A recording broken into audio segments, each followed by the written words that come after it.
The opinions expressed on this show do not necessarily reflect those of the Barbers Chat Network, our great partners at H&B Media, or any of our media peers. We're just five idiots who love sports and love to talk shit.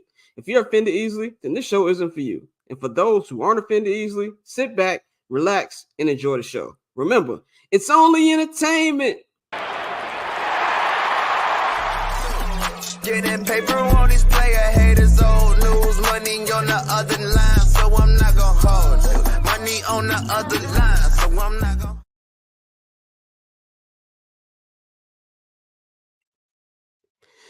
Ladies and gentlemen, welcome back to yet another edition of I'm Not Gonna Hold You, man. I'm your guy, Scott, your host. You can follow me on Twitter and Instagram at BarberChatScott. Follow the Barbers Chat Network at BarbersChatNet on Twitter and Instagram. And subscribe to the Patreon, man. Patreon.com/Barbers Chat Network per usual.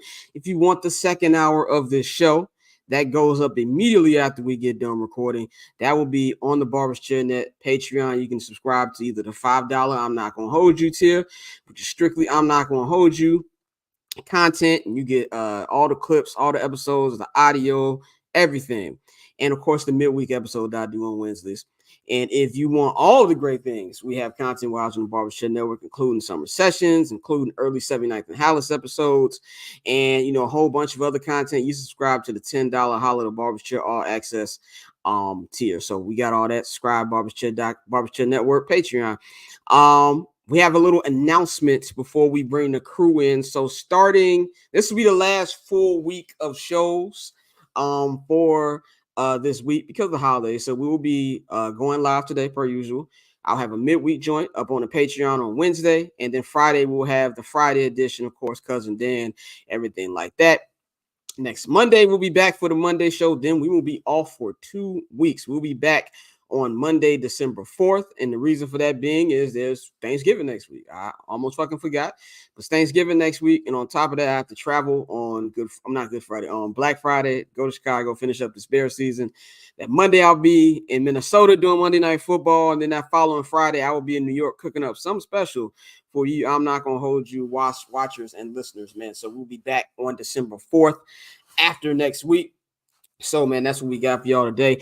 Let's see what the Patreon rundown is, because today we're going to be talking about, top NFL storylines in the first hour. So, in the second hour, for those of you who want to know what you can get in the second Patreon hour, we're going to be talking about, man, it's do or die time for Mr. Justin Fields, man. We didn't get too much info from Flus in press conference today, but after covering his team for 3 years, I know how to speak Flus very fluently, and that nigga's going to play on Sunday. So we're going to be talking about the things that's on the line for Justin this week. Then this is going to be very entertaining. I got this idea from my guy Bang. We were talking about the schedules of the teams that are in the NFL draft hunt that we had on Friday. We're going to go through a very in-depth prediction schedule of each team that has a chance to get that number one draft pick in April. And then we're going to finish off with some NBA talk. What's going on with the Sixers? They're on fire. What's going on with the Clippers? They're on the opposite end. We'll talk about some of these hot teams like the fucking Oklahoma City Thunder and also the Houston Rockets, and what's going on with some of these vet teams like the Milwaukee Bucks, like the Lakers, like the Warriors. So we're going to get into all of that in the second hour, man. So let's bring the guys in here. We got Dante and Bang. What's going on, y'all? Chilling, bro. What's the word? It's good. Did everybody have a great weekend this weekend? Man, I took a gummy. My cousin came over, and I ain't kicking with my cousin. Let's just say I ain't even kicking with her. I was on the couch watching, what's that shit on Netflix? Fall of the House of Usher. And then what Fall is of the House that of show Usher about? I don't know, because I ain't make it. That's funny. That's funny. I ain't make it. And I missed another parlay by one leg. So, yeah. Yeah, well, if Mikey was here, he would probably give you advice that Mikey will be back on Friday. Courtney had a little incident, so don't think she's going to be on today. So, we hope everything's good with Courtney. We're laughing because we know she's fine after we found out what happened. But Courtney will be back probably on Friday, man. But let's just get straight into it. Let's get into this NFL, man. Last week when we did our top 5 most must-watch games of the week, a lot of y'all laughed at me when I had a couple of them games on there. Looks like I was right. Lions and Chargers was, in the words of Jim Ross, a slobber knocker. It was very entertaining. Really, all the games yesterday. I looked at that schedule on Thursday night when I put together my top 5, and I'm like, these some bad games. I don't know how the fuck this is gonna be entertaining, but man, it was the witching hour was cracking last night. What's y'all overall thoughts on week 10 before we get into like the top storylines from it? No, I agree, bro. It was actually. Oh, my bad. Okay. See, that's not Dante's fault. He told me before the show. Make sure you name niggas names. Yeah, he's being the good producer. That was my fault. Bang was niggas love making me look bad. You know what it is. It's okay. No, man, I thought it was fire yesterday, man. Man, that Lions Chargers game was lit. That Ravens Browns game, man. Yeah. I was watching that game on Red Zone. We thought that joint was over with. We didn't think Freaky Sean was going to be able to come back, and we saw what happened. I called the Texans joint, you know what I'm saying? So I'm going to hold that down. But even that game was nice. And CJ Stroud, man, they got them one. So, yeah, all them games was lit, you know. So, shouts out to the NFL for holding us down. Dante, what you think about him, man? Yeah, no, I agree, bro. Like, even to the point where, the Saints-Falcons game was good, came down to the very end. The only game that really disappointed me was, our number one suspect right now, Mr. Lawrence down there in Jacksonville. Wow. But other than that, it was a good Sunday. It's been a lot of good games. I think even when we were just going over what we have left, like the fact that it's still 7 games left, like it's a lot of football left, bro. Like the playoff picture is starting to take shape, but there's still a lot of football left, a lot of movement, not only in the playoff race but also the NFL draft. So it was a good Sunday. I was excited for what's coming next, because I do think it's gonna come down to the wire with a couple of these divisions. Yeah, I'm with y'all on that one, man. I was very entertained as well. It's really good when you have just the madness that we had with the NFL this week, especially when you're not expecting. It's always good when you're not expecting it. You know what I'm saying? So I think that was good. The AFC North is really a crazy division. We'll talk about that. But let's start with our topics, man. Let's start with the first one. I think the number one, not number one, but these are the storylines. They're not ranked in any order. We're just gonna start off with a team we talked about on Friday. That is the motherfucking Las Vegas Raiders getting a very ugly football game last night. Very, very ugly game. How many times as Bears fans we've seen games play out just like that? Like, I feel like that was every Bears game I've seen, at least 95% of my fandom. But the Raiders came out on top. They are now 2-0 in the Compton Antonio Pierce era. I feel like everything that Bang said on Friday came to fruition. He pulled up to the fucking game in a low rider. Low. Yeah, in the low. He had his real hard Franklin Saint voice on. And then the next week they play the Dolphins. So we might get that Fox interview with Carissa Thompson outside of Tamsburgers on Rosecrans way quicker than we think we are. Bang, what you think about what the Raiders are doing? You had Devontae Adams was dancing. I've never seen that nigga show any emotion. What you think about what the Raiders got going on? Hey, man, sometimes addition is subtraction when you're dealing with somebody that you don't like. Look, I know I had said what I said about Antonio Pierce, and I mean it. Like, his demeanor is so much what these teams want. It's similar to Dan Campbell. But when you have the majority of your players in your locker room black, you know what I'm saying, and you really come from the culture, not just that you played football, but you could tell the cultural differences between Antonio Pierce and Josh McDaniels. Josh McDaniels was trying to bring in the Patriot way. Everybody is now having questions about the Patriot way when you see what's going on with the New England Patriots. So Antonio Pierce comes in and he brings a fresh, new, perspective on the team. He has the CEO mindset where, he's letting the people do their jobs and stuff.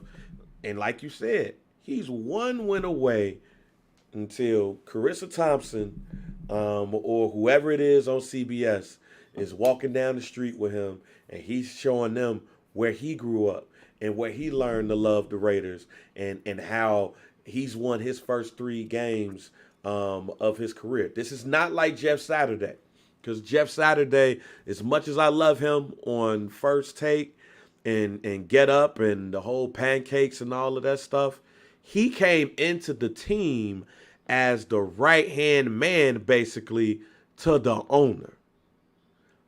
Antonio has come in there. AP has come up in there, and he's really grinded with those players. And what he did with the practice squad, too. I was today years old when I found out that the practice squad don't be on the field with the players. I was today years old finding that out. So to even see that, and they're on the field cheering, the team and all of that, and it was a tough game to win too, and they pulled it out. So, man, shouts out to AP, man, and I'm telling y'all, depending on how successful he is this season, and depending on how far Dan Campbell goes, I expect to see a lot more coaches like them be the trend of the new head coaches in the NFL. And that's the trend I want to see, because I like these player coaches. I feel like if you got guys who have been in the locker room before, and guys who've been in the locker room, pretty recently. I mean, and what I mean by recently, I mean within like in the last 10, 15 years, you know what I'm saying? Because they have more of an idea of what, as close to a modern NFL game is. They can still, they're older guys, they're OGs, they can still relate to the younger players a little bit. So they come off as more of the big homie or like the uncle more than the older guy who he's from a completely different generation. I mean, they're completely different generations. I mean, shit, I'm in a different generation than the fucking Bears locker room. Like I looked on training camp and they give us like the sheet of the whole roster, and I looked at some of the birth dates, like there was one that was in the 80s, and that nigga I was still older than. So, we're in different generations, but still, like, you can be close and you can kind of still get on the same level with them. But more importantly, about all this, about winning football games. One thing that stood out to me is these motherfuckers really hated Josh McDaniels. I mean, they're rolling with the cigar thing. I guess that's their new post-game thing.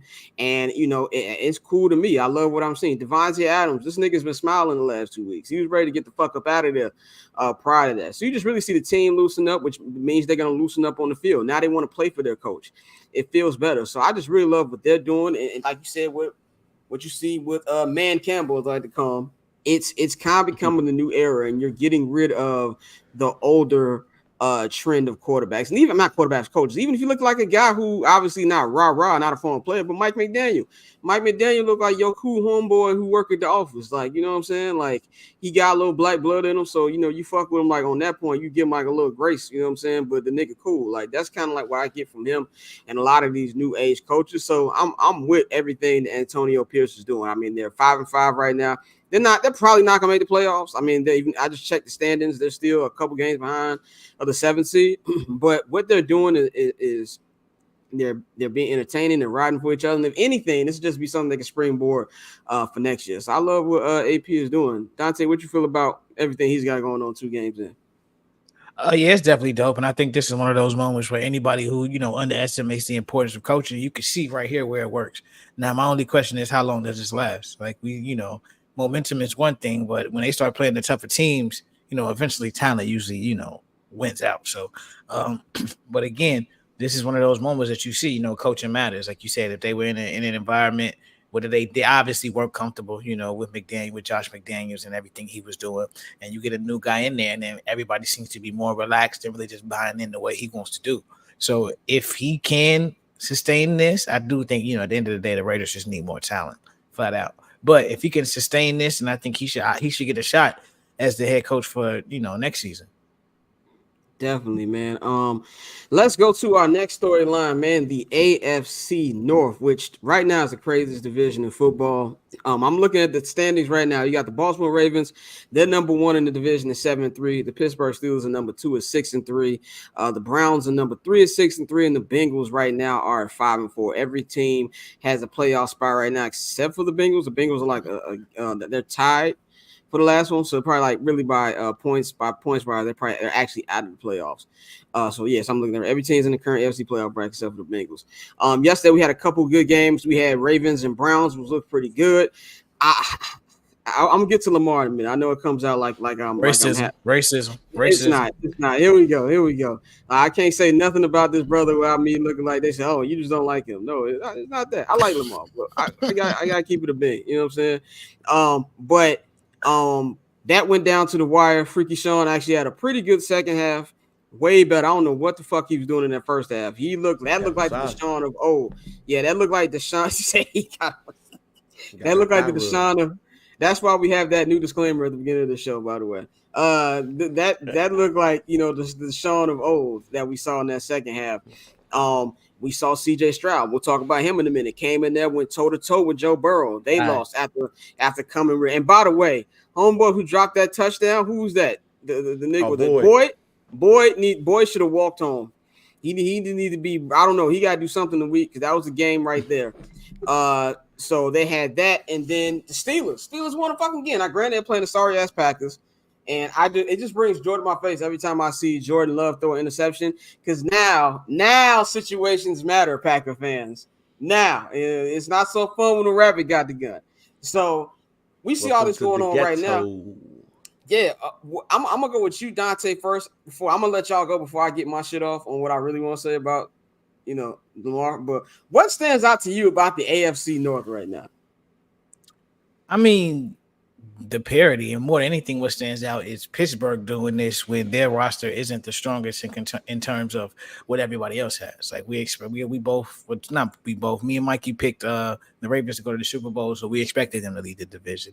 We all know about Joe, Jamar, and that offense and everything they've done, so we expected them to be a lot better. But as Burrow has gotten healthy, they've looked more like themselves. The Browns are always a curious case with Deshaun because he's proved like those 2 years did he play 2 years or 1 year that he was off? They ended up being out. It was 2 seasons, right? 2 years. He basically missed two full seasons, and so just the speed of the game. I think that's really more than anything. As much as we crack jokes about him, and obviously it's a serious situation, but as much as we joke about it, I think more than anything, him just being away from the game that long, it's gonna take time. And he still, as we've seen, he has those flashes where he looks like old Deshaun, but he still goes into these new bad habits where he just looks like he's completely lost out there. And so, this division, I think it's going to come down to the wire. I do think the Ravens are going to win it, but I think the most surprising has to be Pittsburgh. But overall, I'm not surprised because it's always been a strong division. So, you just really got 4 really good teams going at it, and that defense in Cleveland is legit. So, as much as Deshaun struggles, that defense is crazy. Bang, what stands out to you about the AFC North right now? Continuity. You look at the teams, and for the exception of the Cleveland Browns. And it's funny even saying this about the Cincinnati Bengals, with their history. But these are just well put together teams that play to their strengths. That's something that you wish you could get with other teams.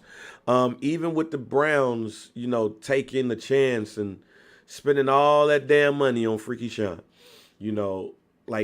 That's a well put together team with a pretty decent head coach who, people would say all they needed was a quarterback in their contender. Well, they got one, and they got the best defense in the NFL. Myles Garrett is scary too. That is a man on that end. He's scary, but also look at the coaching. With that continuity, not just the front office, but look at the coaching. You have some of the better coaches in the NFL all in that conference. With Mike Tomlin being the best one out the bunch. If he does not get, I understand what DeMeco Ryans is doing. I understand what Dan Campbell is doing, but Mike Tomlin is my coach of the year, and that's not going to change because this team has been out-yarded, if that's a word, all year. They have not had more yards than the team that they've played all year long, but they've had more points and they've won. And that's a testament to the coach. So, as we look at other teams, as we look at teams like the Bears and what we'll be talking about a little bit later, even when we look at the Carolina Panthers to where, you do got everybody and their mama on the offensive side, but they're still struggling. If you want to look at the teams and really the front offices really sticking with the coaching staff and what potentially may happen, people been wanting to get Mike Tomlin out of there for years, even though he ain't had no losing season. It was looking bleak for my man up in Cincinnati. It was looking bleak for my man up in Cleveland. you know, if things didn't work out this year, and every once in a while they be wanting to get John Harbaugh out there too. So this shows if you got the right front office and working with your coaching staff, what the product on the field looks like.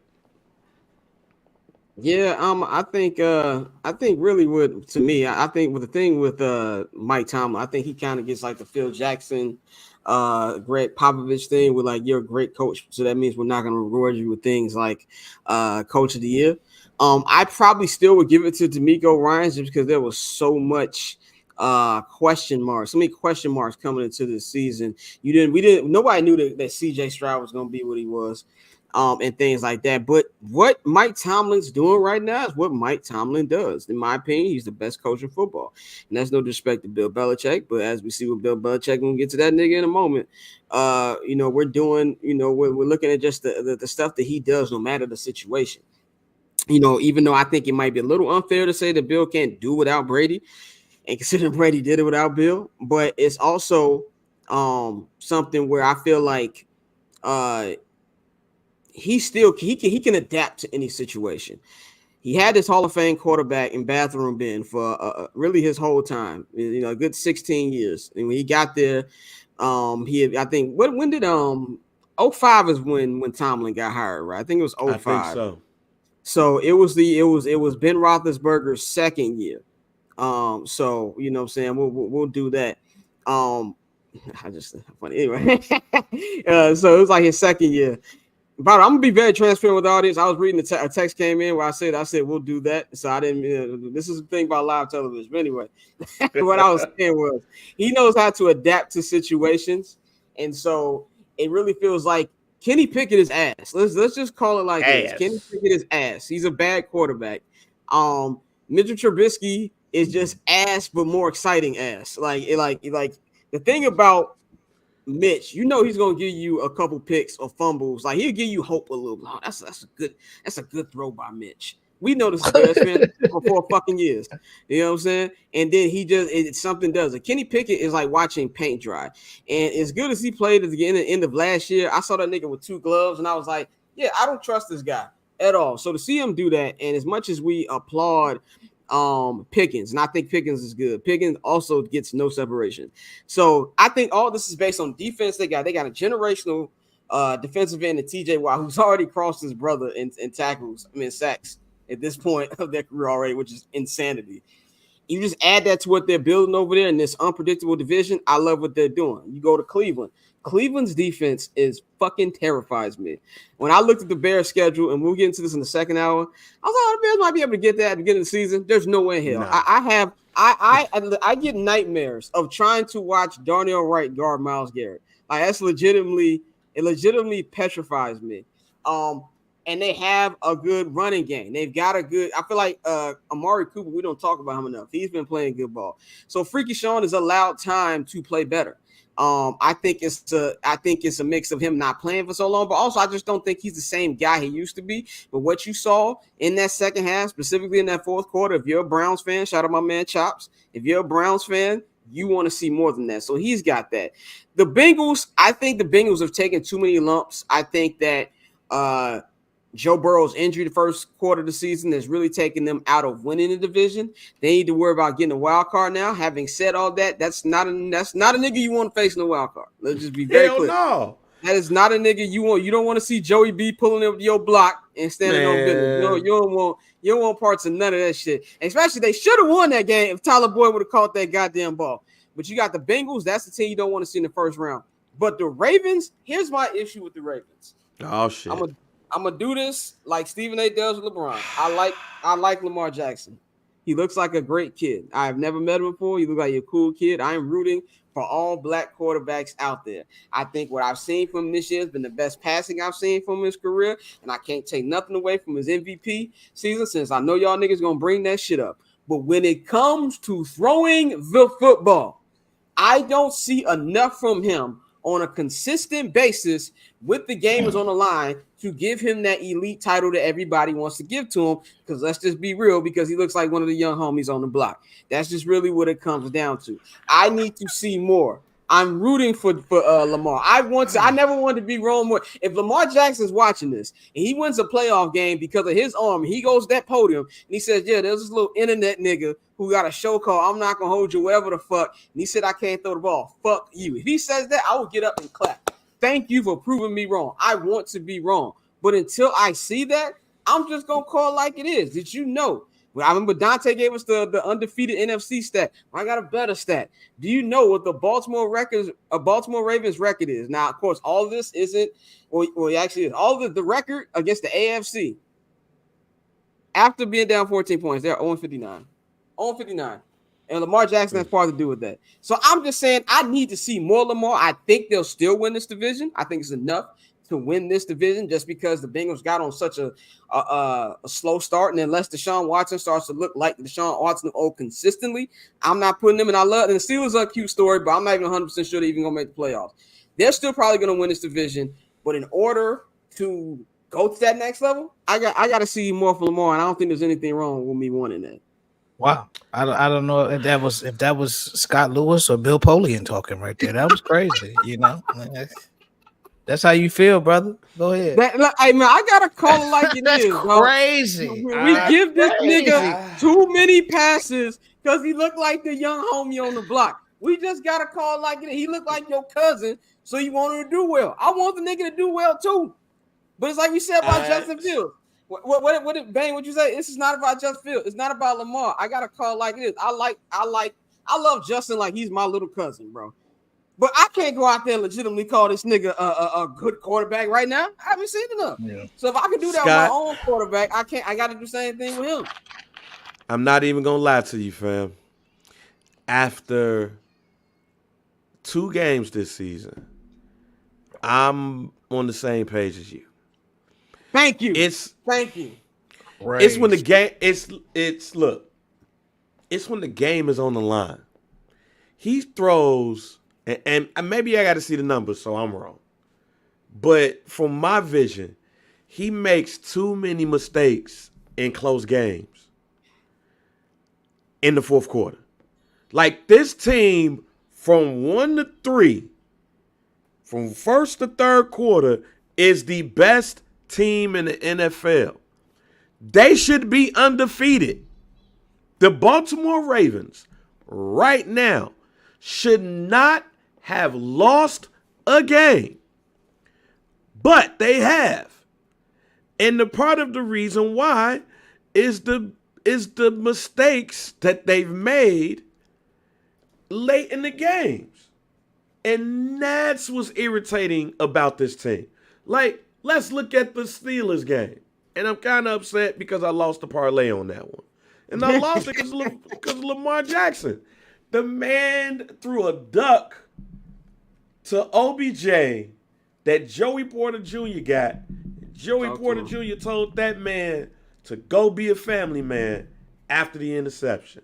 And then he threw another mistake when they was driving down the field to try to score, to get that game. This is the same Ravens team, ladies and gentlemen, who defeated the Browns October 1st. 28-3. So what was so different that game in this game? Freaky Sean Watson, and Lamar Jackson couldn't help himself, made plenty mistakes down the stretch. That's all I'm saying, man. I believe that this team should, in the Ravens game too. Forgot me in the Colts game too. I forgot about that game. This team should be undefeated right now, but they're not.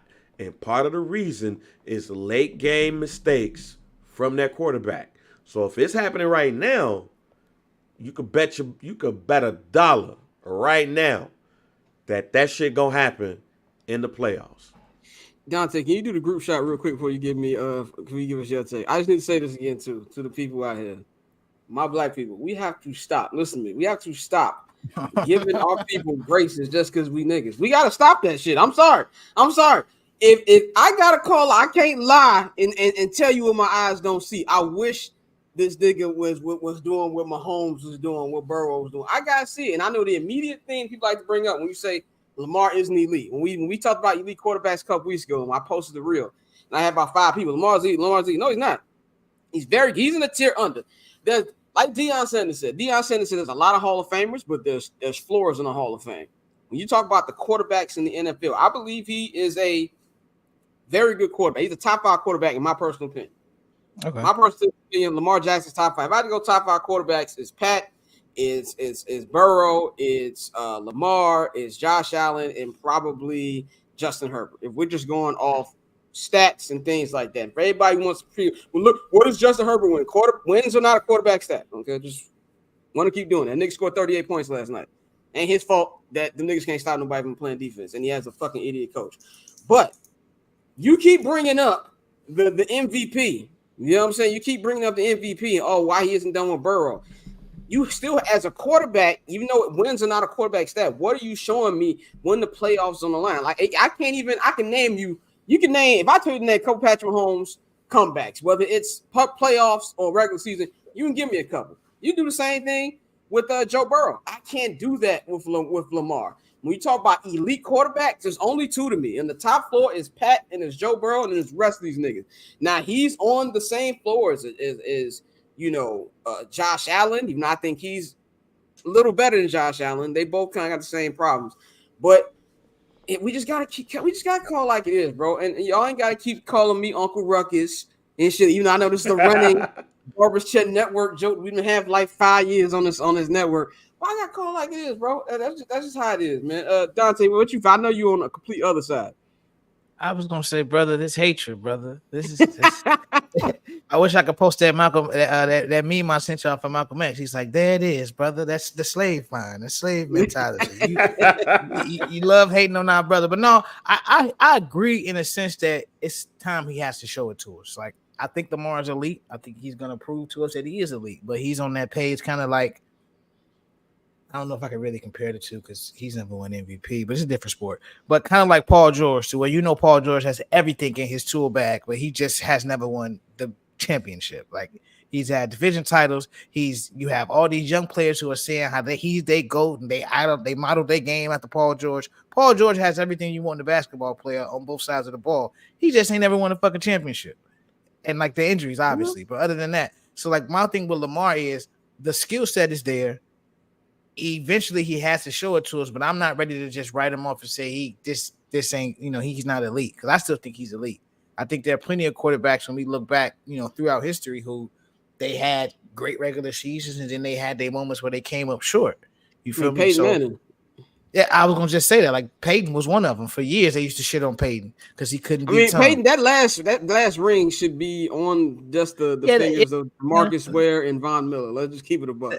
He was definitely a corpse on that one. Yeah. But I mean, for the most part, you still you have to go through those tests and trials until you get to that moment. So I think for Lamar, he just hasn't crossed that threshold yet, but he's well on his way. So I think a lot of the stuff that people say about him is it's too early. Like you can't judge. You can, but like judging him based off the success of a Burrow or a Mahomes, I don't think it's really fair because as we all know, with quarterback, it's a lot that goes into it is fair. If niggas keep bringing up his MVP, it's fair. It's fair. If we gonna keep bringing up the MVP, it's fair. This is my thing, brother. Just you see how he call me brother. I just sense the hate. JR, you don't feel it? You don't feel the energy he's bringing with this? I don't hate him. Bro. You don't feel the energy he's bringing with this? No, I'm gonna do. I'm gonna tell you what CM Punk tell John Cena, bang. I don't hate you. I hate the idea of you. That's what I hate. I don't. That might be worse, nigga. I hate the idea. No, because y'all talked about this nigga like he's prime Steve McNair, and it's gotta stop. Until we see it consistently, it's actually a good comparison. Yeah, Steve McNair at least went to a goddamn Super Bowl. Okay, like it's early. That's what I'm saying. He went to the AFC Championship game with the fucking Ravens. We can't do this to Ed McNair. You know what I'm saying? Like we can't do. That's all I'm saying, man. But before I get accused more of being Uncle Ruckus, let's pile on a white man. Let's move on to Trevor Lawrence because I've got smoke for him too. We are equal opportunity race slander over at I'm Not Gonna Hold You. This nigga Trevor Lawrence. So they got blown out yesterday by the San Francisco 49ers, the group sack, pause, that was crazy. The group sack by Chase Young and Nick Bosa brought a smile to my brother's cold Ohio State fan heart when he saw that. Between that and CJ Stroud, he's having an amazing time right now. But they got blown out. Purdy got his swagger back. This nigga threw 2 picks yesterday, no touchdowns. Trevor Lawrence is the perfect example of when the media or when people tell you that a quarterback is supposed to be good or a player, we just think that he's good. It's kind of like on the Bears, even though he's a way better player than this player I'm about to name. So before y'all get in the YouTube understand this, it's like Bears fans with Jaquan Brisker. What about Jaquan Brisker's good? Y'all like Jaquan Brisker because he dresses cool. Let's be real. Look, hey, give me the group shot. Hey, I'm podding today, bro. I'm podding today. We gotta keep it a buck. Hey, man. Yo, wait a minute. If I see another arrow, I'm gonna miss tackle. I'm gonna lose it. I was texting a major former coworker because I couldn't pick up the phone. So I was listening to you, and I was like, wait a minute. That was Jaquan Brisker catching strays right now. Because I saw this nigga get burned by Adam Thielen on Thursday, and I couldn't believe my eyes. You're right though. I couldn't believe my eyes. So it was like, I asked the question: is Jaquan good or is he Bears good? Is there any other team that's fiending to have? I know this sounds like I'm on a tangent, but I'm coming back. Is there any other team that's fiending to have Jaquan Brisker on their team? I don't think they are. So when I speak with Trevor Lawrence, we're so enamored by the idea of Trevor Lawrence, of what he is, instead of looking at what Trevor Lawrence is. And if you want to be real, we can say the same thing about Justin Fields. There's a lot of Bears fans out there that are enamored with the idea of Justin Fields, not the nigga we really looking at. You know what I'm saying? Oh, that's part of Bears. Yeah, that's fandom. Lore. Yeah. That's part of fandom in general, but that's part of Bears fan lore. I think if we did a top 5 best players in people's mind in Chicago Bears history, I think there's like a number of Bears players that we just there you go. Mike Brown. That people just love the Bears, they swear that nigga Bob Sanders. We y'all compare this nigga to a hurt safety. Nigga swear he Bob Sanders. Gee, they tell you they think Johnny Knox would have been goddamn terrible. There you go. He didn't get hurt. There you go. That's one. Johnny Knox, boy. If you're talking to a sensible Bears fan, here's the question you ask them: is Peanut Tillman a Hall of Famer? If they tell you yes, stop talking football. This nigga forever. No, I understand he invented the peanut punch, all that shit. He's not a Hall of Famer. No, I don't think he's a. Let me preface this. I don't think he's a. Listen. Listen. See, because niggas don't look. Niggas is not about to say what I'm about to say, how I'm about to say it. Because when they think Hall of Fame, they think first ballot, second ballot, all that shit.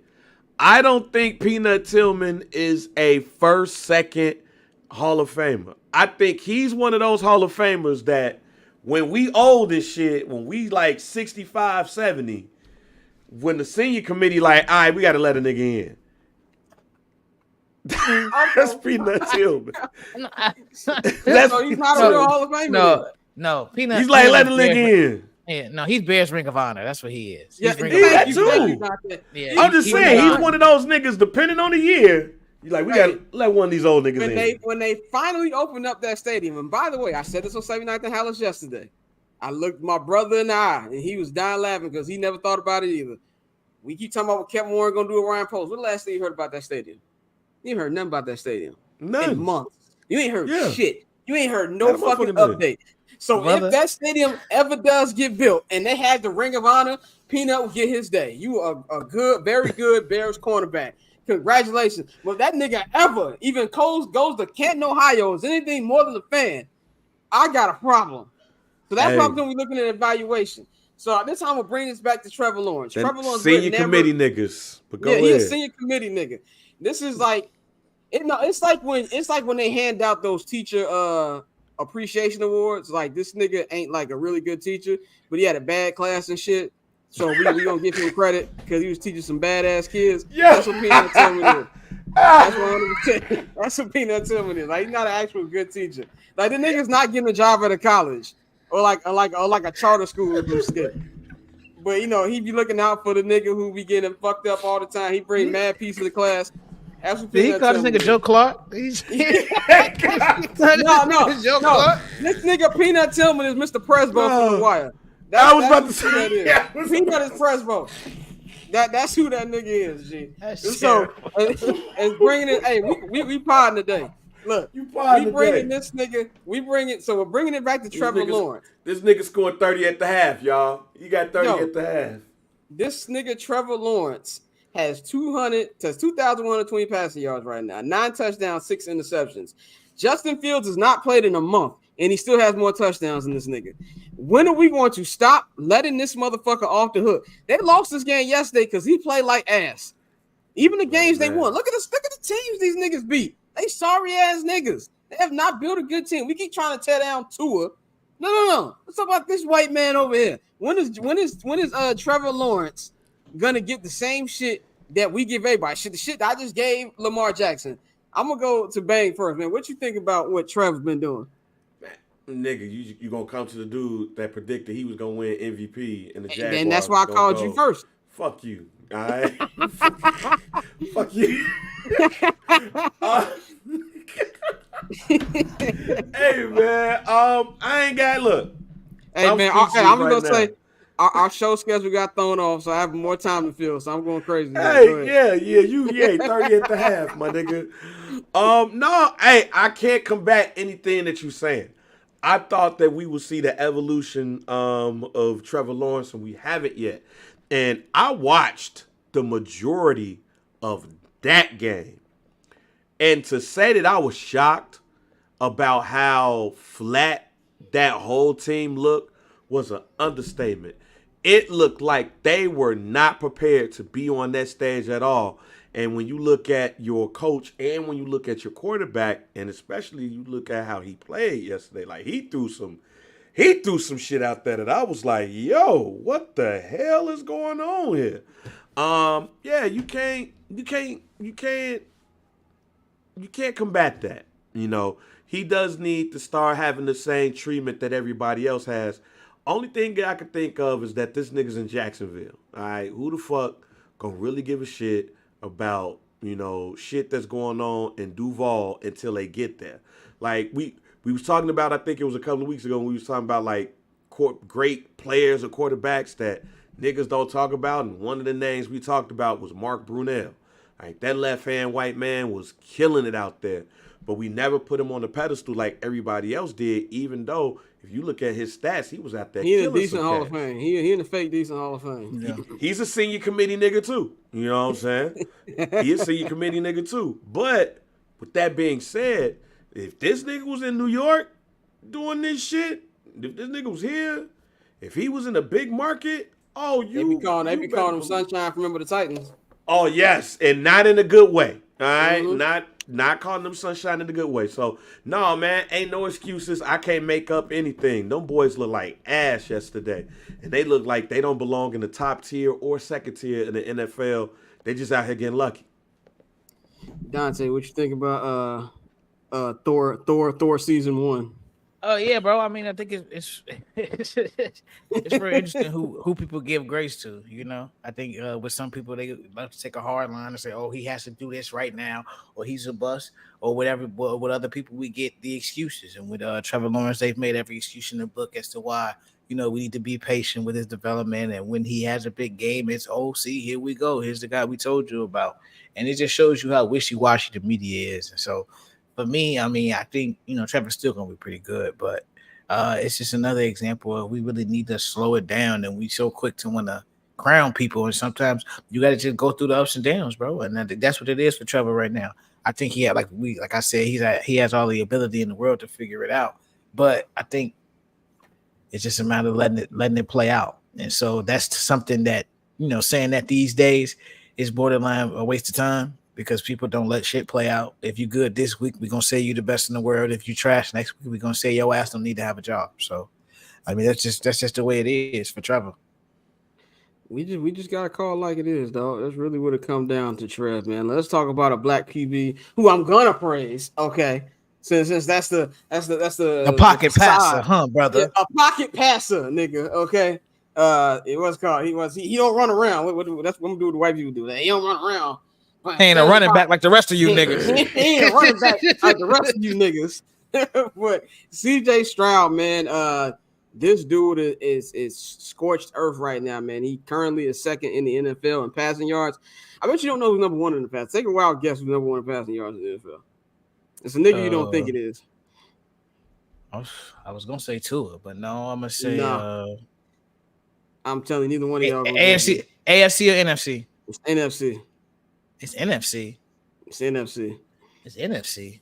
Yep, NFC. Jalen Hurts? Nope. Dak Prescott? Nope. I'm gonna just tell y'all who it is. Say Josh Dobbs, nigga. No, just playing. Nigga, it is Sam Howell of the Washington Commander. 2,783 yards. CJ Stroud has 2,626 yards. Okay. Sam fucking Howell leads the NFL in passing. CJ has 15 touchdowns, 2 picks. The Texans are currently 5-4. Game behind Jacksonville. That's the Jags better watch out. Them Texans coming. Game behind Jacksonville for number one in the AFC South. And at the playoffs start today, they will be the final seed in the NFC playoff picture, man.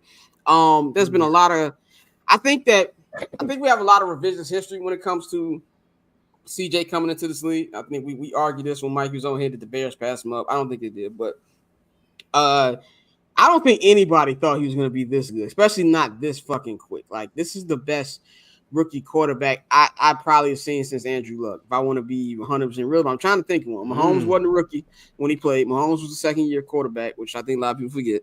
To me, it would have to be Andrew Luck. I said Cam at first, but I forgot about Luck. It's got to be Andrew Luck. Herbert. Okay, he was lighting it up. That's true. Yeah. That's true.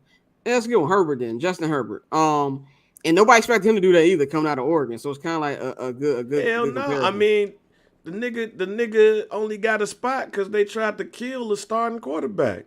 Yeah, right. Allegedly. That nigga goddamn shit. How many punctured lungs this nigga had? This is like the second time that this happened to. Yeah, that's crazy. That's really crazy. Like, come on, bro. But he's playing well, man. I'm gonna go with Dante first, man. What are you seeing from CJ Stroud?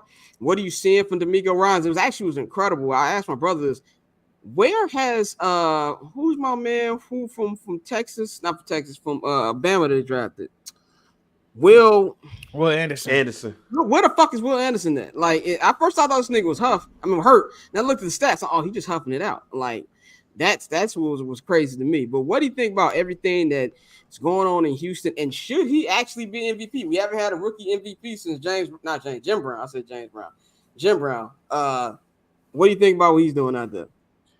It's amazing. What I really love most is the 2 interceptions. 2 picks. He's not turning the ball over. That's important for a rookie quarterback. And so he's really, developing week by week and just getting better and better. And now we're seeing the fourth quarter comebacks. And I think I agree. Nobody expected him to be this good. But, I mean, if you watched him at Ohio State, he wasn't – I know it's tough to say, but I don't think he was your typical Ohio State quarterback. Like, bro, he was always a pocket passer. He had a great arm, you know what I'm saying? Went through his progressions. That's just who he is. And so we've seen that translate to the NFL faster than we anticipated.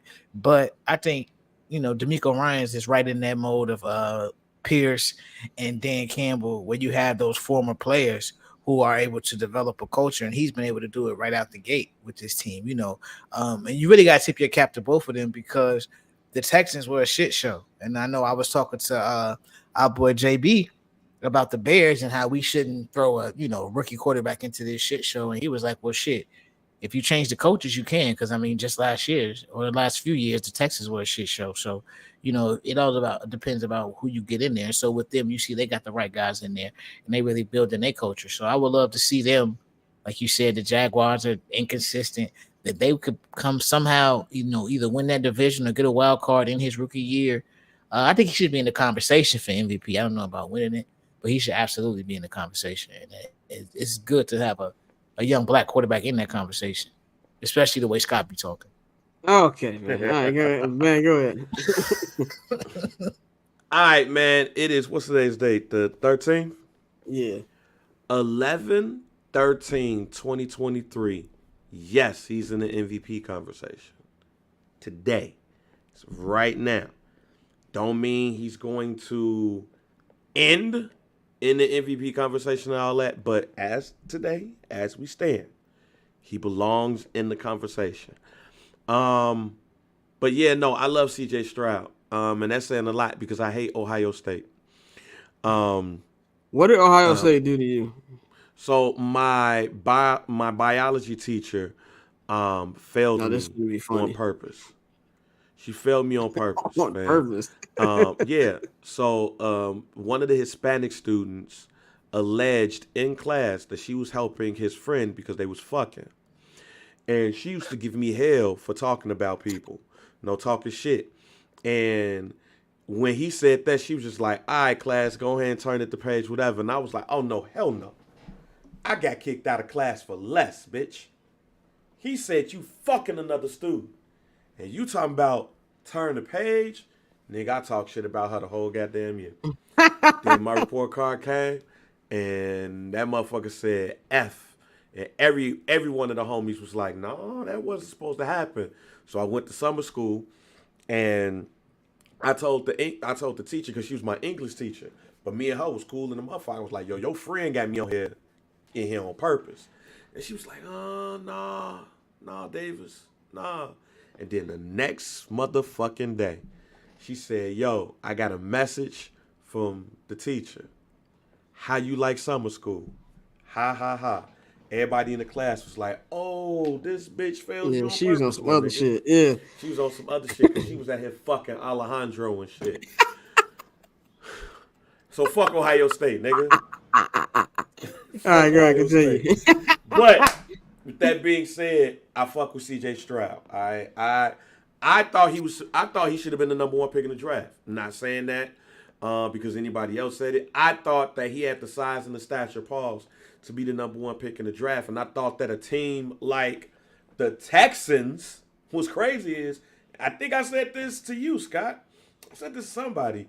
I said Bryce Young needs to be a quarterback in a controlled environment. A dome. Yeah. The Texans is perfect for this nigga. Outside, CJ Stroud, Meath, Jack. So I'm not too surprised at what I'm seeing because I thought that he was the most ready quarterback to start. I'm just surprised about the Texans as a whole because them niggas sucked last year. This was a bad team.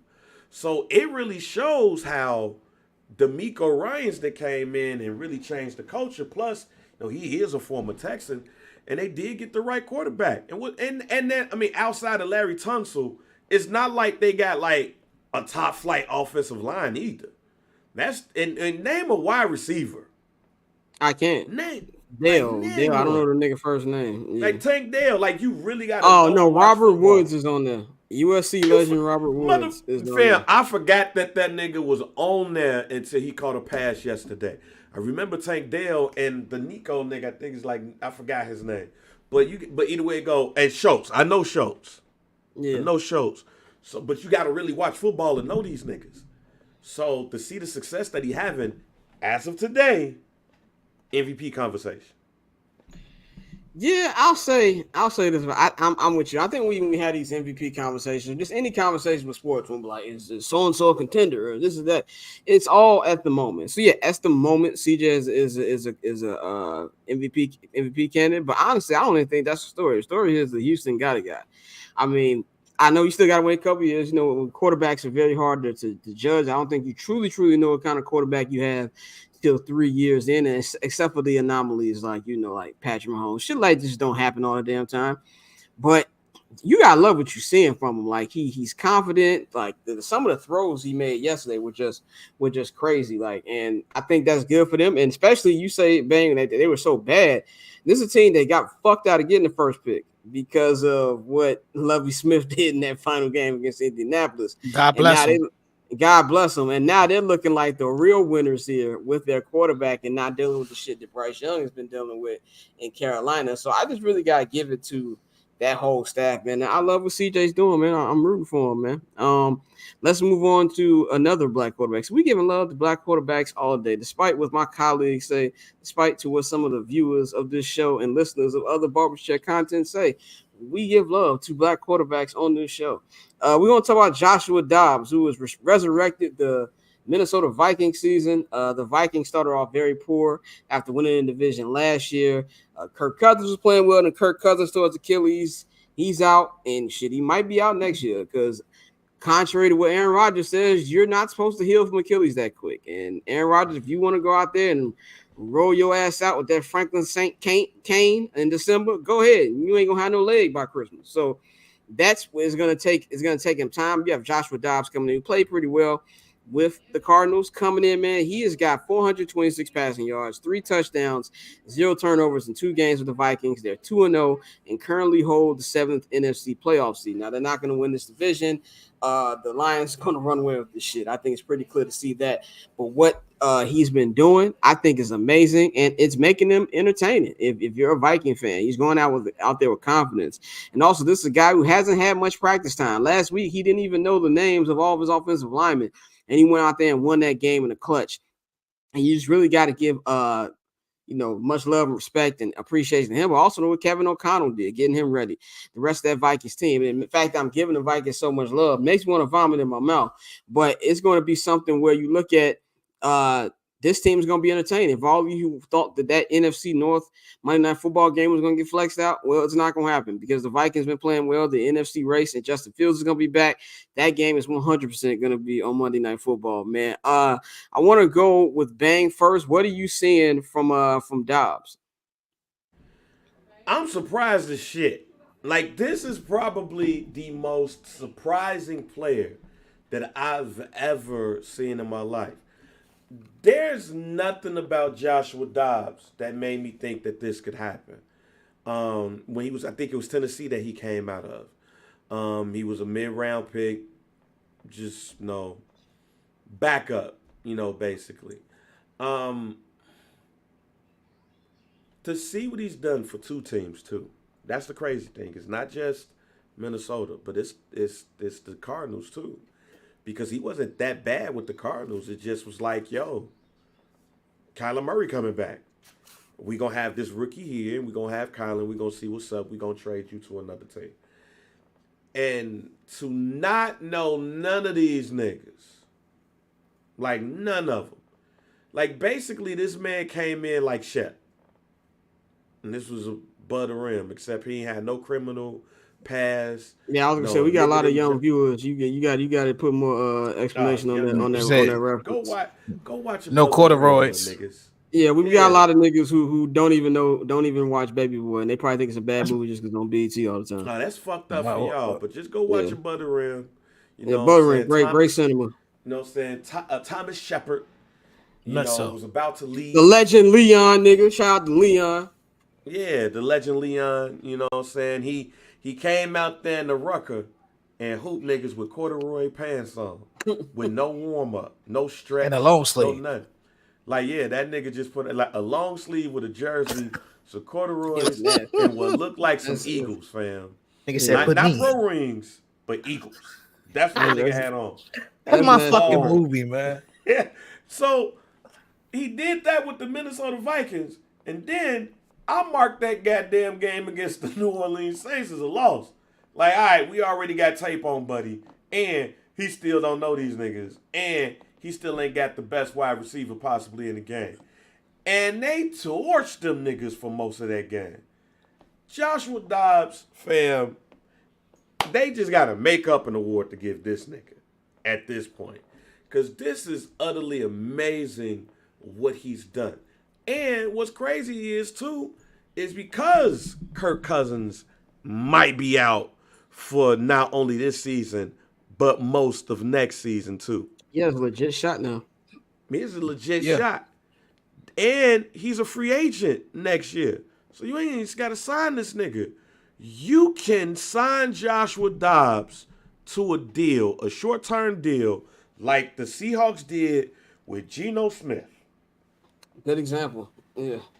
And go get you a quarterback on the day 2 and coach them up, and you will have you a serviceable bridge. I give also the credit to the offensive staff of the Minnesota Vikings. Like this right here. And I don't even want to do this to the goddamn Vikings. Fuck them too. But y'all won on this one, Jack. Y'all out here making something out of nothing. But Joshua Dobbs, he might make him some money. What you think about Dobbs, man? Dante. It's amazing what competent coaching can do. You know, to go into a situation where they have a plan, they have a thing in place, and they know what they want to do. And Dobbs, you know, he's a really intelligent guy. I think he's one of those guys. It's funny, you know, he's an engineer, but you don't never hear them talk about it the same way they always talk about when Ryan Fitzpatrick went to school. You feel me? But here you have a very intelligent dude being down here living in SEC country. You had some people who thought Dobbs could be a guy in the league, but like you said, nobody really expected it. And so for him to be able to come into these franchises, run these offenses, like, you know, pretty much, you know, back to back like that, you got to tip your cap to Josh. But I think more than anything, like I said, it's competent coaching. You feel me? You go into a place, they're going to let you, they put him in the best position to succeed. And they've done it here we are 2 weeks in a row. Like you said, that first half, they were lighting the Saints the fuck up. Like he looked like he had been the starter all season. So, I mean, to do that, being in the building a week and a half, not knowing your teammates' names, you can't do nothing but to salute him. But, I mean, I think this is one of those situations, like you said, JR, he just made a lot of money, and he could really find himself. If not in Minnesota, he will be on a roster next year somewhere as a backup. Yep.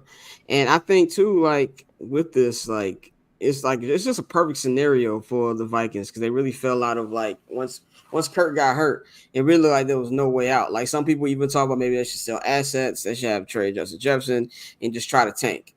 You know, I think it happened too late in the season for them to be in the hellhole that, you know, the Bears and the Cardinals and other teams in. But it's good to see, and it's a good story.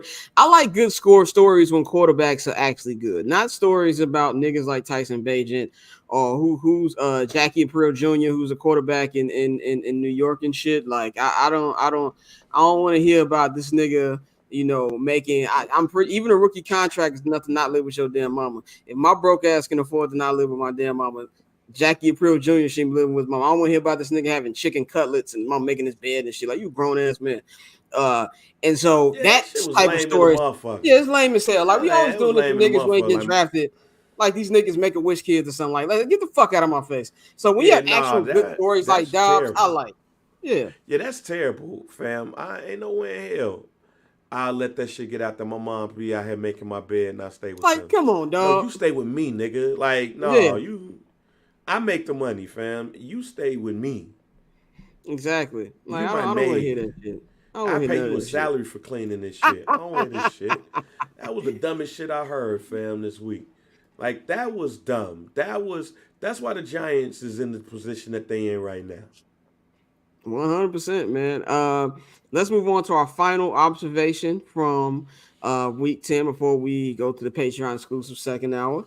I want to talk about Mr. Hoodie, Mr. Bill Belichick. Me, Bang, and Mariano talked about this a couple weeks ago. Where I said, Family Man Records is calling, man. It's time for Bill Belichick to go home. He is arguably the greatest NFL coach of all time. The man has got 8 championships altogether. He has nothing else to fucking prove. I know he wants to play to get the all-time wins record. But there's been rumors coming out that Robert Kraft ain't happy. Or some news break. I'm about to send y'all some shit in the chat, man. See, this is niggas. This must not be shit we can say on air. This is when niggas go nigga, man. Niggas go nig. Niggas go nig. Niggas go nig. That's what we should name this episode. Niggas go nig. But yeah, Dante caught that one. But I just think that with Bill Belichick, it's starting to come to a role, you know, blocking the road where they're saying Robert Kraft isn't happy with what's going on. Obviously, he's not happy. The team stinks. But I'm gonna go to Dante first because me and Bang have talked about this a lot. What do you think about Bill Belichick? I think we're all coming to the conclusion this is probably going to be his last season. And do you think it's going to happen mid-season, or do you think they'll give him respect to let him play this out and then they'll just cut ties or move him straightly, or maybe make him straightly into the front office, you know, come off season? Oh, they'll never fire Bill Belichick. You could cancel that, scratch that off your list, nigga. They're going to, when they decide to mutually part ways. Really one of those things where it's like, all right, nigga, it's over, but we're gonna give you the courtesy of letting you step down and walk away. And so I agree. I think he'll go right into the front office. Now, if he doesn't go right into the front office, it'll tell you that Robert Kraft is really probably looking to do something completely different, which as an owner he has the right to do. But I think it's over, and I think as much as people like to shit on folks when it's finally over or when they finally aren't on top anymore, we were able to witness one of the greatest coaches ever to do what he did, build what he built there. Obviously, you had his own share of scandals, but at the end of the day, he won six Super Bowls. Six Super Bowls. Was the coach of the greatest quarterback ever. Put together some really great defenses. Had a few Hall of Famers on both sides of the ball. So, I mean, you got to tip your cap to Belichick, but I think it's over. I think Robert Kraft. One thing we know about Mr. Kraft is he wants to win. Like he loves winning. He enjoys winning, and that helped him become one of the most powerful owners in the league. I say he's top 3, but and I think that's with that status comes. He doesn't want to become Jerry Jones, essentially. Like Jerry, let's be clear. Jerry Jones is the most powerful owner in the National Football. Jerry Jones is low key the commissioner of the NFL. Yeah, pretty much. Yes, he is the commissioner. They do what he says. But in terms of winning, Kraft has been able to surpass him in that. I believe he wants to keep that going. So I think we've seen everything that we're going to see from Belichick. It's been a hell of a run, but he won't be fired. They will mutually part ways. Now, Bang, you had on here. You said last time we talked about this a couple weeks ago. You said that it wasn't Bill Belichick the coach you had an issue with.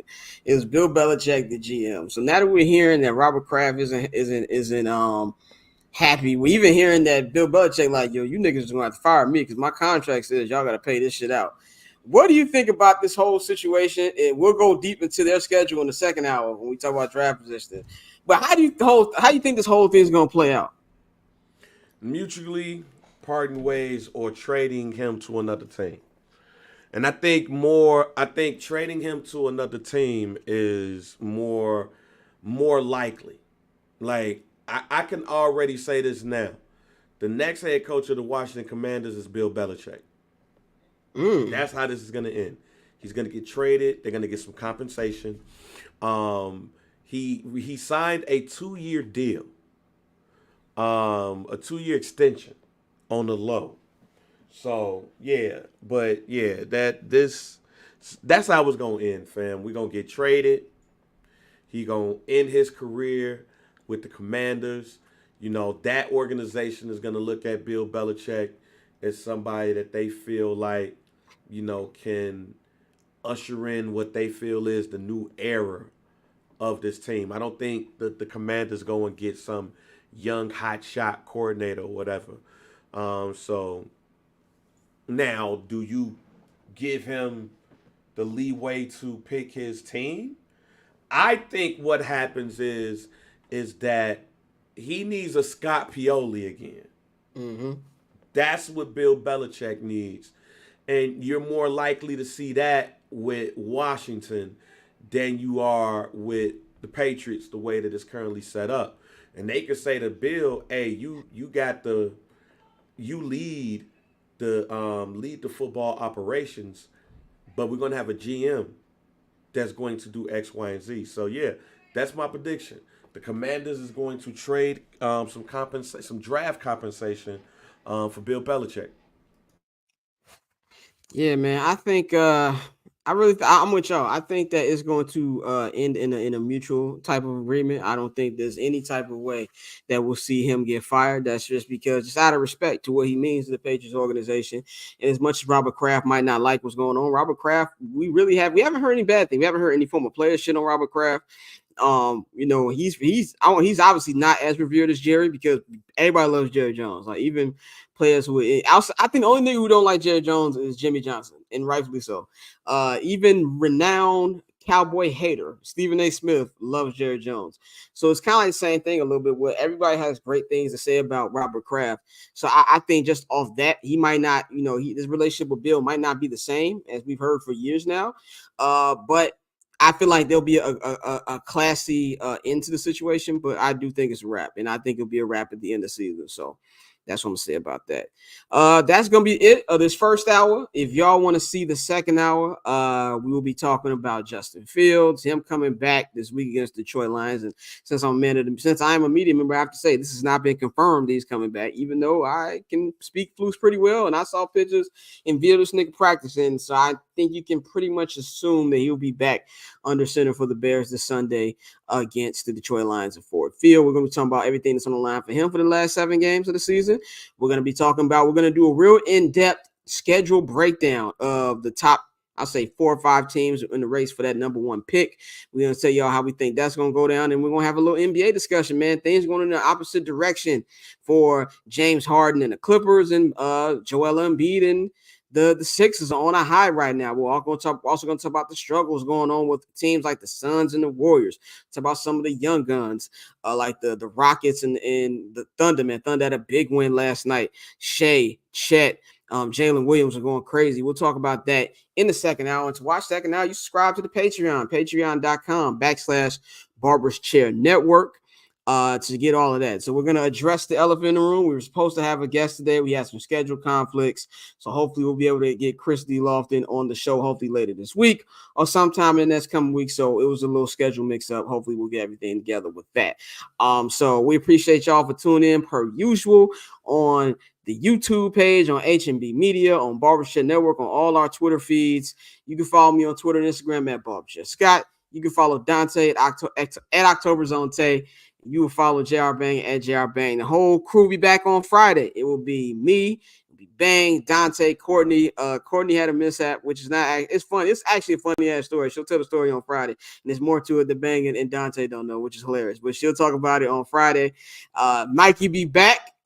Fresh off of hiding in Colombia from his bookies. He'll be back on Friday. And then also, of course, cousin Dan Fridays. And if you missed the beginning of the show, next week there's only one show because of Thanksgiving. And I've got to travel. I got to do Monday Night Football the week after that. So we'll be back on December 4th. I'll be in New York the weekend after Thanksgiving. I'm doing some great content for y'all in New York City. So I got a lot of stuff coming for y'all like that. So after next Monday, we'll be back after a 2-week hiatus on December 4th, man. So we're going to holler at y'all in that second hour. That should be up probably around 10:30 Eastern time, 7:30 Pacific. But we appreciate everybody. We about here. That paper on display, haters old news, money on the other line, so I'm not gonna hold you. Money on the other line, so I'm not